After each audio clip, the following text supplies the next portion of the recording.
Olá, meus queridos alunos do sexto ano B. Aqui é o professor Odilon Pimentel, professor de ciências de vocês. E hoje a gente começa a nossa aula de ciências no dia 16 de junho, na nossa quinta semana de aula. Vamos lá, professor, e hoje nós vamos ver o quê? Vamos ver aqui os diferentes tipos de rocha. Vamos ver isso aqui, olha só. Dependendo da maneira como se formaram, as rochas podem ser classificadas em rochas magmáticas, sedimentares ou metamórficas. Ave Maria, professor, que nome estrambólico! Magmática, sedimentar ou metamórfica, que palavrão é esse? Vamos lá, vamos devagarzinho que a gente vai entendendo. Vamos ver aqui sobre as rochas magmáticas. As rochas magmáticas, também chamadas de ígneas, se formam a partir da solidificação do magma. O que vocês lembram da aula passada que a gente estava estudando, que perto lá no núcleo da Terra, né, as rochas, a Terra em si, existe muita rocha derretida. Essa rocha derretida a gente chama ela de magma. O magma é composto de material rochoso derretido, né? Está em alta temperatura, né? Por isso que ele está derretido. E às vezes se abrem algumas fissuras, algumas brechas na crosta terrestre e esse magma ele vai e sai, né? E se forma na região entre a crosta e a parte superior do manto, onde a temperatura é muito elevada.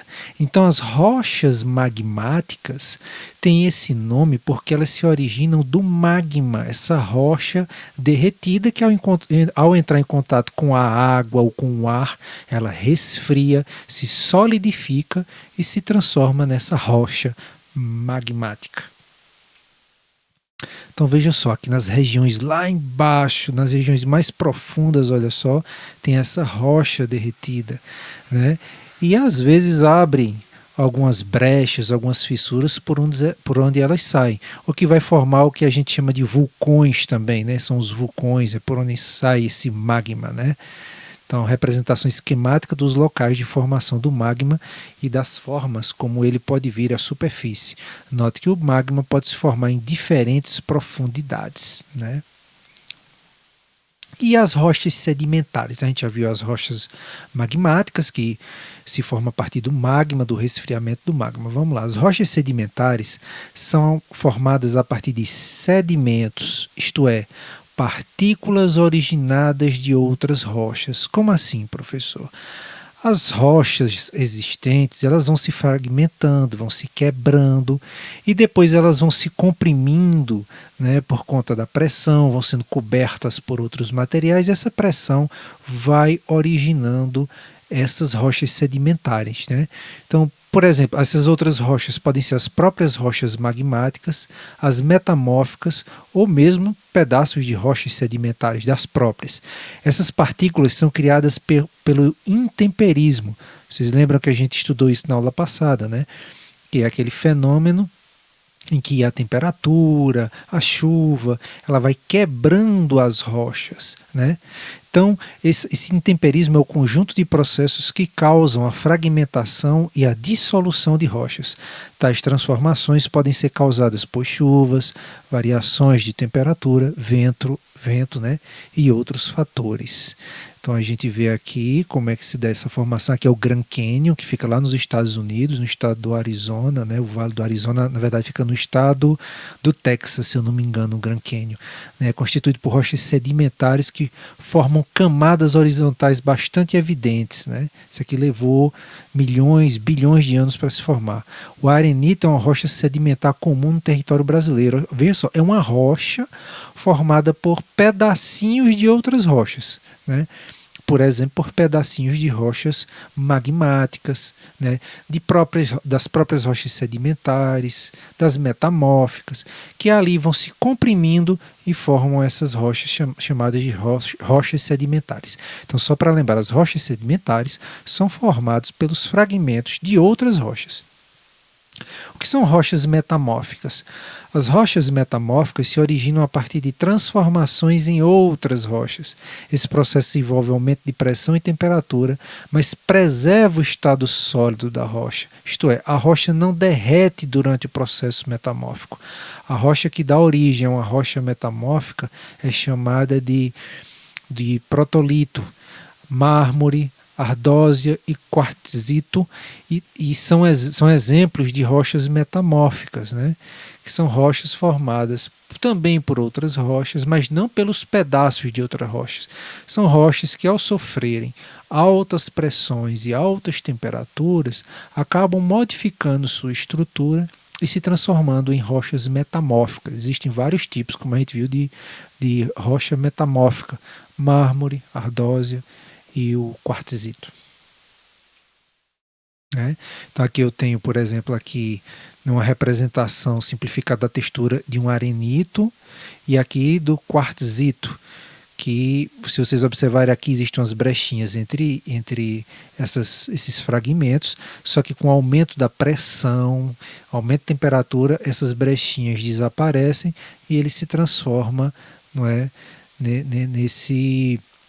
nessa estruturazinha aqui chamada quartzito. Né? O arenito tem textura porosa, com espaços entre as partículas que o formam. Após passar por determinados processos metamórficos, ele dá origem ao quartzito. Nessa rocha os grãos preenchem todo o espaço. Vejam só, a gente viu os três tipos de rocha. Né? A gente viu aí as rochas magmáticas, né, formadas pelo magma, que vem lá do centro da Terra, é a rocha derretida. A gente viu também as rochas sedimentares, formadas pelos fragmentos das rochas que vão se quebrando, e aí depois elas vão se juntando e formando novas rochas. E a gente viu também as rochas metamórficas, que com a ação de altas temperaturas e de alta pressão, né, se transformam nas rochas metamórficas. Agora a gente está vendo sobre os fósseis. Vejam só, os fósseis são vestígios de organismos que viveram em épocas muito antigas, há milhões e milhões de anos, como, por exemplo, os dinossauros. Esses vestígios podem ser pegadas antigas de dinossauros, de mamíferos, enfim, fezes, partes do corpo ou mesmo o organismo inteiro. Por exemplo, aqui a gente tem um pedacinho de âmbar. Âmbar é uma resinazinha, você já viu no pé de algaroba que sai um negocinho pegajoso, né? É a resina do algaroba. Essa resina, ela vai se acumulando e aí ela também se fossiliza, né, com o passar de anos, na verdade mais do que décadas, né, são milhares, milhões de anos. Ele vai e vitrifica, né, fica meio vitrificado, ele fica sólido, bem rígido, né? É o fóssil da resina da madeira. E se vocês observarem, algum inseto estava naquela árvore no momento que a resina estava escorrendo. Esse inseto aqui deve ter milhões e milhões de anos. Olha. Animal preservado em âmbar. Né? Aqui a gente também tem um tronco petrificado, um tronco que deve ter milhares e milhares de anos, que deve ter sido coberto, né, por fragmentos, por sedimentos de terra. E ali ele vai conservando, né, e os minerais presentes nesse material, nessa areia, nessa terra ou em fragmentos de rocha, vão substituindo as moléculas do tronco, né, as partezinhas do tronco, e vai fazendo essa impressão do tronco, esse fóssil. Olha, aqui a gente tem um peixinho também, né, fóssil, né, de uma espécie extinta de peixe que viveu há 115 milhões de anos. Olha só, se formou na rocha sedimentar. Pois é. Quer dizer que é uma rocha que ali fragmentos de outras rochas foram se juntando aqui, né, e ali elas foram, né, formando esse outro bloco de rocha em que esse peixinho morreu e ali ficou preso nessa rocha, né, sedimentar. Olha só como é que se forma um fóssil. Aqui tem um dinossauro, ele morreu. Né? Com o tempo, aqui está o esquema simplificado da formação de um fóssil. Aqui na letra A a gente tem o corpo do organismo, vai parar sobre o leito de um rio, né? Aqui a água já está cobrindo ele. Antes que possa ser totalmente decomposto por bactérias, né? Por fungos, enfim, por seres decompositores, o corpo é soterrado por sedimentos, por areia, né? Por terra, vai cobrindo, cobrindo. Aí aqui na letra C, olha só a quantidade de terra que já tem por cima da alçada do dinossauro. Com o tempo, mais camadas de sedimentos se formam sobre o fóssil, né? Isso vai levando centenas de milhares de anos, no caso dos dinossauros, milhões e milhões de anos. Então, nas condições ideais, o fóssil formado se preserva e assim pode ser encontrado. Então, milhões de anos depois, vem aqui um explorador, não é? E está ali cavando, encontra um pedacinho dele, vai cavando até que encontra, né, o fóssil daquele dinossauro que morreu no leito do que antigamente era um rio, isso há milhões e milhões de anos. Espero que vocês tenham gostado da aula. Se vocês puderem, se inscrevam no meu canal no YouTube e curtam o vídeo lá no YouTube, né? Lembrem-se que estudar, né, conhecimento é poder e estudar faz bem. Estude, meu querido, minha querida. Você não vai se arrepender de estar estudando. Na próxima aula a gente se encontra. Um beijo e até a próxima aula. Tchau.